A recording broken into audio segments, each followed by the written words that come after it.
Hello guys, welcome back to my channel.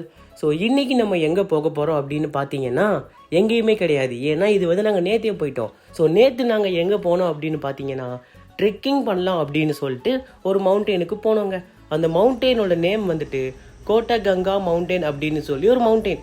இது எங்கே இருக்குது அப்படின்னு பார்த்தீங்கன்னா மாத்தலை அப்படின்னு சொல்லக்கூடிய ஒரு பிளேஸுக்கு நியர்பையில் தான் இருக்குது. ஆர் இந்த பிளேஸுக்கு உள்ளே இருக்குது. எனக்கு எக்ஸாக்டாக லொக்கேஷன் தெரியலை, பட் அதுக்கிட்ட தான் இந்த மவுண்டெயின் இருக்குது.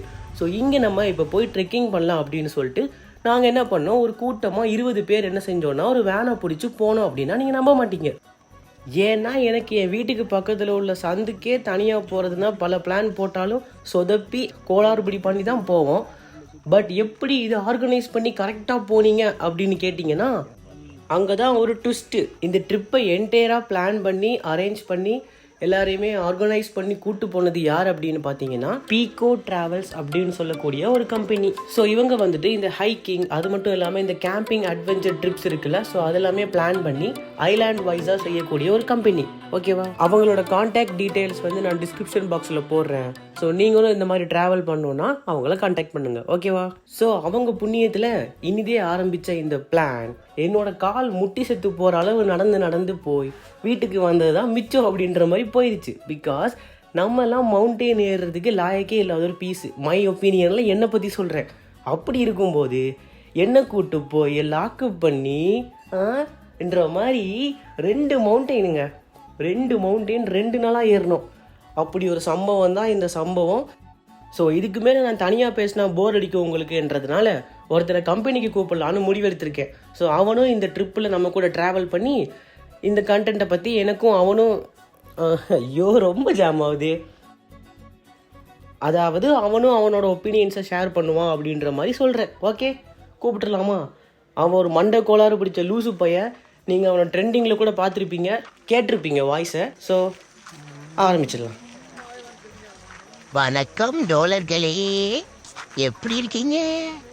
ஸோ இன்னைக்கு நம்ம எங்கே போயிட்டு இருக்கோம் அப்படின்னு பார்த்தீங்கன்னா இது ஒரு ட்ரெக்கிங். ஸோ முன்னாடி போகிறாங்க பார்த்தீங்களா, இதுதான் எங்களோட டீம். அதை யூடியூபர்னு சொல்லிட்டு ஊழ ஏமாத்துறவனே, நீயே ஒரு இன்ட்ரோ கூடியவங்களுக்கு நீ தான் கரெக்டாக கொடுப்ப. ஒரு 10 வியூக்காக என்னெல்லாம் பண்ண வேண்டியிருக்குது. இவனெல்லாம் கூப்பிட்டு வச்சு பேச வச்சு என்ன நானே அசிங்கப்படுத்தி. சரி ஓகே. இந்த டீமை பற்றி சொல்லணுன்னா வேறு லெவலான அன்எக்ஸ்பெக்டட் டீம் அப்படின்னு சொல்லலாம். ஏன் அப்படின்னு பார்த்தீங்கன்னா ஃபஸ்ட்டு நாங்கள் எப்படி இந்த ட்ரிப்புக்குள்ளே இன்வால்வ் ஆனோம் அப்படின்றத பற்றி சொல்லிவிட்டு அதுக்கப்புறமா நான் அப்படியே கண்டினியூவாக சொல்கிறேன். சரியா? ஸ்ரீலங்காவில் இப்போது வந்து எலெக்ஷன் டைமு. ஸோ அதனால் மோஸ்ட்லி வந்துட்டு இந்த காலேஜ் வந்து நடக்காது. நடந்தாலும் நாங்கள் போக மாட்டோம். கேட்டால் எங்களுக்கு அடி விழுந்துடும், நாங்கள் வர மாட்டோம்னு சொல்லி நிற்போம். அதுதான் கெத்து அப்படின்னு சொல்லிட்டு லீவ் எடுக்கலான்னு சொல்லிட்டு நாங்கள் பிளான் பண்ணது ஏதாவது குக் பண்ணி சாப்பிட்லான்னு சொல்லிட்டு போகலான் இருந்தோம். அப்படி இருக்கும்போது அப்போ தான் ஒரு ஃப்ரெண்டு வந்து சொன்னான். என்ன சொன்னான்னா, இப்படி வந்து ட்ரிப்புக்கு போகிறாங்க ஆர்கனைஸ் பண்ணி, நீங்களும் வாரீங்களாடா, அவங்க நேமும் கொடுத்துட்டான்னு கேட்டான். நாங்களும் எங்களுக்கு தெரியாத ஆளாச்சு எல்லாருமே எப்படி போகிறதுன்னு யோசிச்சுட்டு சரி எவ்வளோ பட்ஜெட்டுன்னு கேட்டோம். அவங்க சொன்னாங்க ஒரு லிஸ்ட் போட்டு கொடுத்துட்டு இவ்வளோ பிளேஸும் கவர் பண்ணுறதுக்கு டோட்டல் பர் பர்சன் ஒரு ஆளுக்கு வந்து 8.5, அதாவது 8,500 ரூபாய் வரும் அப்படின்னு சொன்னாங்க. ஜமாரியோ 8,500? டேய், 100 ரூபாய்க்கு ஒரு பிரியாணி போட்டலாம் வாங்கினா இந்தியாவில் நான் உட்காந்து எவ்வளோ நான் சாப்பிடுவேன்ப்பா? 85 நாள் சாப்பிடுவேண்டா.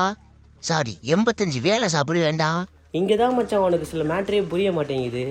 ஸ்ரீலங்காவில் 8,500, அதாவது 8,500 ரூபான்றது நீ இந்தியன் மணி படி பார்த்தீங்கன்னா டிவைடட் பை 3.8 போட்டு பாரு எவ்வளோ வரும்.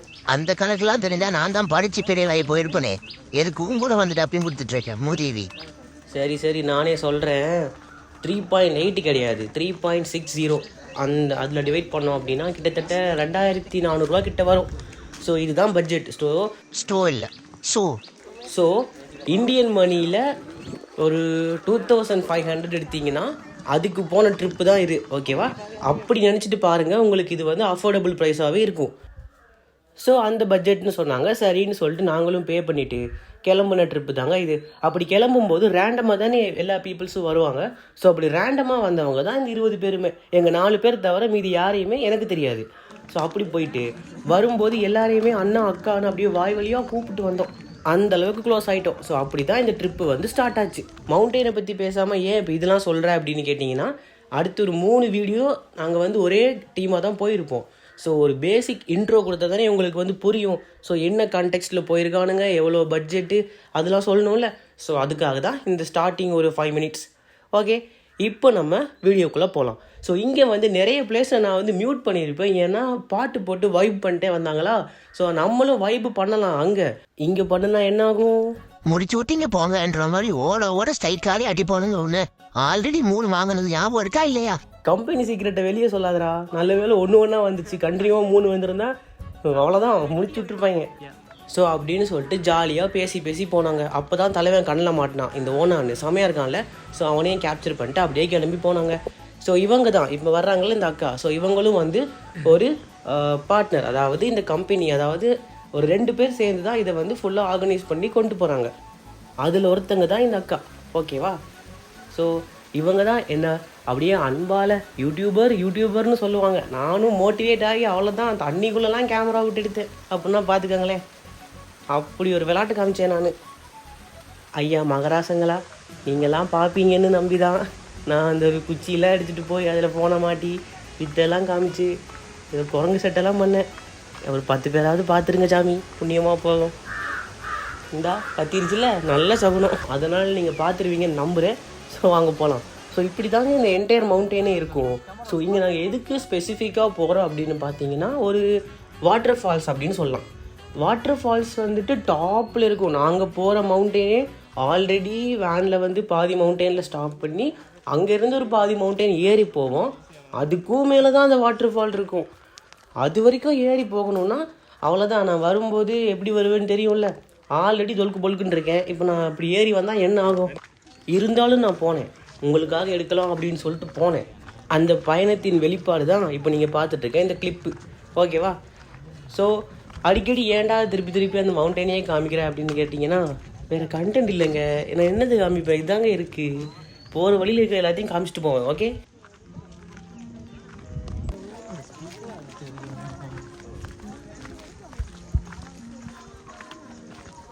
நீயும் ஏதாவது பேசுகிறா, அப்படியே அமைதியாகவே இருக்க, எடுத்து விட்றா. என்னதான் சொல்கிறது, வாங்க அப்படியே போவோம். நாங்கள் என்ன பண்ணிட்டோங்க, ஸ்டார்டிங்லேருந்து கிளம்பி போனோம். இந்த பாதை வழியாக தான் போகணும் அப்படின்னு சொல்லிட்டு போயிட்டு இருந்தோம். போயிட்டு இருக்கும்போது பார்த்தீங்கன்னா 3 ஆட்டுக்குட்டி இருந்துச்சு, நல்லா கிடா குட்டியாக இருந்துச்சு. நாங்கள் என்ன பண்ணோம், அது தூக்கலான்னு சொல்லிட்டு பார்த்தோம். ஆனால் தூக்குனா அப்புறம் அது கேஸ் ஆகிடுமோ அப்படின்ற பயம் வந்துச்சு. டே மகராசா, நீ டப்பிங் பக்கமே வர வேணாம், நானே பார்த்துக்கிறேன். நீ போய் ஏதாவது பண்ணு போ. ஐயோ, கரெக்டாக அந்த ஆட்டுக்குட்டி வேற வருது. இல்லை, நாங்கள் தூக்கெல்லாம் பார்க்கல, நாங்கள் சும்மா சொன்னோம். இது கண்டென்ட்டுக்காக பேசப்பட்ட கற்பனையே, மன்னிச்சுக்கோங்க. இப்படி பல விலங்குகளை பார்த்துதாங்க நாங்கள் இந்த பயணத்தை தொடர்ந்து போயிட்டு இருந்தோம். அப்படி போயிட்டு இருக்கும்போது குட்டி கோயில் ஒன்று இருந்துச்சு. ஆச்சரியமாக இருந்துச்சு ஃபஸ்ட்டு. ஏன்னா அங்கே வந்துட்டு இப்போ அந்த சிங்களா பீப்புள்ஸ் இருக்காங்க. ஸோ அவங்களும் தமிழ் தெரிஞ்சு பேசுகிறாங்க. பட் ஹவ்வவர் இப்போ அவங்க வந்துட்டு என்ன சொல்கிறது, மெயினாக அவங்க வந்துட்டு ப்ரே பண்ணுற காட் வந்து புத்தா, லார்ட் புத்தா. ஓகேவா? ஆனால் அங்கே வந்துட்டு அந்த வேல் வச்ச மாதிரிலாம் அந்த கோயில் இருந்துச்சு. அது பார்க்கும்போது ஷாக்காக இருந்துச்சு, ஆச்சரியமாக இருந்துச்சு, அமேசிங்காக இருந்துச்சு. சரின்னு சொல்லிட்டு அதெல்லாம் பார்த்துட்டு என்ன பண்ணோம், இந்த மவுண்டனை கிளைம் பண்ண ஆரம்பித்தோங்க. இந்த மவுண்டனோட நேச்சர் சவுண்டே ஒரு அல்டிமேட்டாக இருக்கும். அது எப்படி சொல்கிறது, ஒரு பக்கம் பார்த்தா திடீர்னு வாட்டர் ஃபால்ஸ் தண்ணி ஓடுற சவுண்டாக கேட்கும், ஒரு பக்கம் பார்த்தா திடீர்னு குருவி கத்தும், இன்னொரு பக்கம் பார்த்தா முன்னாடி போன 2 பேரும் ஐயோ என்னால் முடியலை விட்டுருங்கன்னு சொல்லிட்டு கத்திட்டு உட்காந்துருப்பாங்க. ஸோ அப்படி பலவித குரல்களை கேட்டு இந்த ஒரு ட்ரிப்பில் வந்து நான் போயிட்டு இருந்தேன், முன்னோக்கி போயிட்டு இருந்தேன்.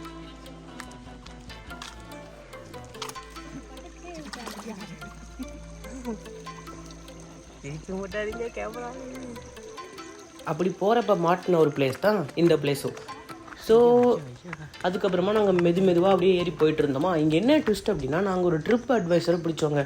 அது வந்துட்டு ஒரு பெரிய கதை. நாங்கள் வந்து ஸ்டார்டிங்கில் என்ன பண்ணிட்டோம், வேனில் வரும்போது எங்கேயுமே வந்துட்டு நம்ம ரெடி ஆகிறதுக்கான பிளேஸே கிடையாது. அப்போ ஒரு ஷாப்பில் ஸ்டாப் பண்ணி அவங்கள்ட்ட பெர்மிஷன் கேட்டு அவங்க வீட்லேயே நாங்கள் அப்படியே என்ன பண்ணுறது, மேலே ஒரு ரூம் இருந்துச்சு. ஸோ அங்கே போயிட்டு நாங்கள் போய் ட்ரெஸ் சேஞ்ச்லாம் பண்ணிட்டு தான் கிளம்பி போனோம்.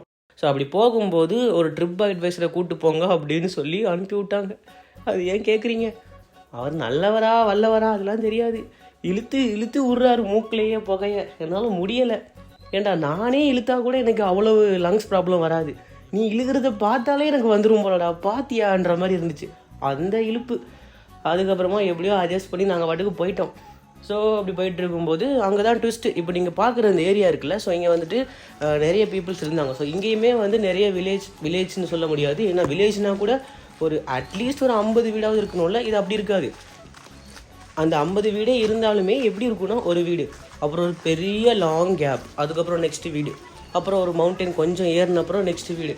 ஸோ அந்த மாதிரி தான் இருக்கும். ஸோ அவங்க வந்துட்டு ஈஸியாக கேஷுவலாக ஓடுறாங்க. அது எப்படி சொல்கிறது, அந்த மவுண்டன்லேருந்து வாமா மின்னல்ன்ற மாதிரி சிருட்டுன்னு போகிறாங்க, சிருட்டுன்னு வராங்க. நானா ஐயோ முட்டி சித்த மூதேவி மாதிரி நடந்துகிட்ருக்கேன் நான். எனக்கு சிரிப்பாக இருந்துச்சு, அழுகையாகவும் இருந்துச்சு. ஏன்னா இப்படிலாம் வர்றீங்க, இதெல்லாம் பார்த்தா. அதில் வேறு தனியாக போனால் கூட இல்லை ஃப்ரெண்ட்ஸ் கூட போனால் கூட நம்ம எடுக்கிற வீடியோலாம் சொல்கிறது டப்பிங்கில் தான் பார்ப்பாங்களா. ஸோ அப்போ ஏதோ இவன் சர்க்கஸ்லாம் பண்ணி எடுத்துருக்காண்டான்ற ஃபீல் வரும். இப்படி 20 பேர் கூட போகும்போது நம்ம வேற உட்காந்து போவோமா, எப்படி இருக்கும், ஐயோ பார்க்குறாங்களேன்ற மாதிரி இருந்துச்சு. சரி பரவாயில்ல, வெக்கத்தை விட்டு போவோன்ட்டு போய் பார்த்தா விளாண்டுருக்கானுங்க. எப்பட்றா நீங்கள் மவுண்டனில் விளாட்றீங்கன்ற மாதிரி இருந்துச்சு. கிரிக்கெட் விளையாடுறதுக்குன்னு ஒரு பிளேஸ் மாதிரி அமைச்சு அங்கேயே விளாண்டுருக்கானுங்க. அவனுங்க விளையாடும் போது போட்ட பாட்டு கேட்டியா, இளையராஜா பாட்டு வேற லெவலு. தலைவனுங்க போட்டு விளாண்டானுங்க. ஆனால் நீ இதை போட மாட்டேங்கிறியே. ஆனால் எனக்கு தெரியும் ஏன் போட மாட்டேங்கிறான்னு. போட்டா ராஜா ஒன்று செஞ்சுடுவார். ஆமாம், அதான் பயமாக இருக்குது. அதனால தான் நான் அந்த கிளிப்பில் வர எல்லாத்தையுமே மியூட் பண்ணிட்டேன். எதுக்கு வம்பு. இதோ நிற்கிறாங்களே சின்ன பசங்க, இவங்க தாங்க எங்களுக்கு ஒரு மரண பயத்தை காமிச்சு விட்டானுங்க. அவனுங்க நல்ல பசங்க தான். ஆனால் நானும் என் ஃப்ரெண்ட்ஸ் இந்த 3 பேர் போனோம்ல, நாங்கள் லைட்டாக ஜர்க்கானது இங்கே தான். என்ன அப்படின்னு பார்த்தீங்கன்னா, நாங்கள் வந்துட்டு இப்போது போகும்போது கெத்தாக பாட்டெல்லாம் போட்டு போனதாலேயோ என்னமோ, இல்லை எல்லாருமே கேமரா வச்சு ஃபோட்டோ பிடிச்சதாலேயோ என்னமோ, நாங்கள் வந்துட்டு ஏதோ பணக்காரங்கன்னு நினச்சிட்டாங்க போல். நாங்கள் 300 ரூபா போட்டலத்தையே 3 பேர் 100 ரூபா போட்டு சாப்பிடுவோன்னு எங்களுக்கு தான் தெரியும். ஆனால் அவங்க அப்படி நினச்சிட்டாங்க போல். ஸோ அதனால் அவங்களும் வந்து எங்கள் கூடவே வந்தாங்க. கூடவே வாரது பிரச்சனை கிடையாது, எல்லாருமே எல்லாத்தையும் பார்க்கலாம், எந்த தப்பும் கிடையாது. ஆனால் வரும்போது கையில் கத்தியோடு வாரது தவறு. அது தவறான செயல், அது மரண பயத்தையே கொடுக்கக்கூடிய செயல். ஓகே. ஆனால் அவங்க அந்த கத்தி எடுத்துகிட்டு வந்தது வந்துட்டு அந்த வெளியில் போய் இந்த மலையில் வந்து அந்த இது செய்வாங்கல்ல, க்ளீன் பண்ணுறது, அந்த ஏதாவது விதைச்சிருப்பாங்களோ, ஸோ அதை வந்து க்ளீன் பண்ணணும். ஸோ அப்படி இருக்கும்ல, ஸோ அந்த பர்பஸுக்கு. பட் அது அந்த சுச்சுவேஷனில் தனியாக போகும்போது அப்படி ஒரு கத்தியோடு வரும்போது ஜர்க்காகுமா இல்லையா? ஜர்க்கானா தான் மனுஷன், இல்லைன்னா பெரிய மனுஷன் பார்த்துக்காங்க. அதான் அப்படி ஜர்க்காச்சு. சரி ஓகேன்னு சொல்லிட்டு நாங்களும் போனோம். எனக்கெல்லாம் அந்த 20 பேரையும் பார்க்கும்போது ஏதோ அந்த ஆடுக்கு மஞ்சள் தண்ணியெலாம் ஊற்றி கூட்டு போன மாதிரியே இருந்துச்சு அவங்க கத்தியோடு போகும்போது. நான் சொல்லலை அவங்கக்கிட்ட, இப்போ இப்படியும் பார்ப்பாங்க இந்த வீடியோவை. ஸோ ஃபைனலி நாங்கள் வந்தவங்க இந்த பிளேஸுக்கு. ஸோ இதை பார்க்குறதுக்காக தான் அம்புட்டு தூரம் ஏறி வந்தோம்.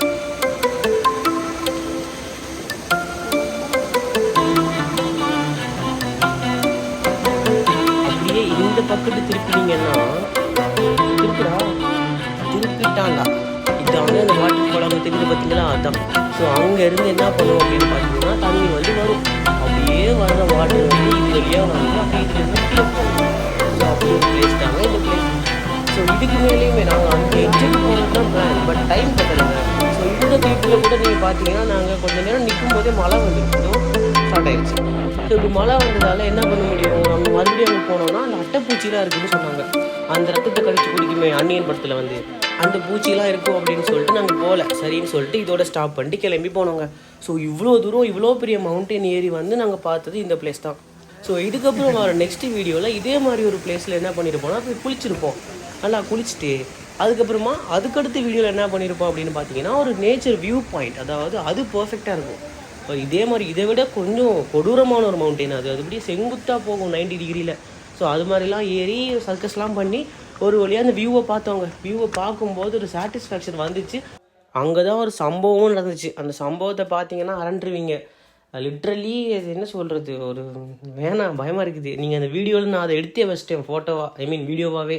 நான் உங்களுக்கு அப்போ அதை சொல்கிறேன். ஓகே. ஸோ அதுக்கப்புறம் நாங்கள் என்ன பண்ணோம், டேரெக்டாக அப்படியே கீழே இறங்கி போயிட்டு வேனை பிடிச்சிட்டு அதுக்கு பக்கத்துலேயே இருந்த ஒரு வாட்டர் ஃபால், ஸோ அந்த வாட்டர் ஃபால்ஸில் போய் குளிக்கலாம் அப்படின்னு சொல்லிட்டு போனோங்க.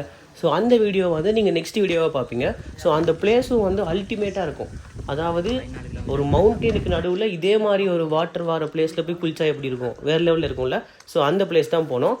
ஸோ அது உங்களுக்கு நான் நெக்ஸ்ட் வீடியோவில் காமிக்கிறேன். ஸோ அது வரைக்கும் tata bye bye, take care.